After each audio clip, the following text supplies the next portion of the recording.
कोही व्यक्ति एकचोटि मर्छु भनेर सोचिरहेछ भने उसले बाँच्नको लागि त्यो भन्दा चौगुणा बढी सोचेको हुँदो हो। आफ्नै आँखा अगाडिका असरल जिन्दगी समेट्न कुन हदसम्मको कोसिस गरेको हुँदो हो। आफूलाई पल पल मरेको देख्न नसकेर कति पटक बचाएको हुँदो हो। कोही व्यक्ति एकचोटि मर्छु भनेर सोचिरहेछ भने उसले बाँच्नको लागि त्यो भन्दा चौगुणा बढी सोचेर बचायो होला।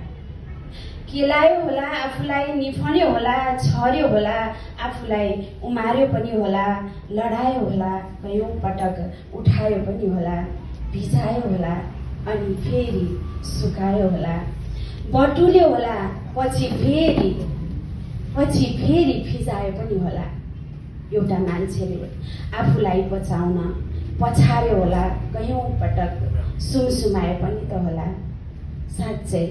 साँच्चै मान्छे एक जुनी बाँच्न कति पटक मर्दो होला है। धन्यवाद।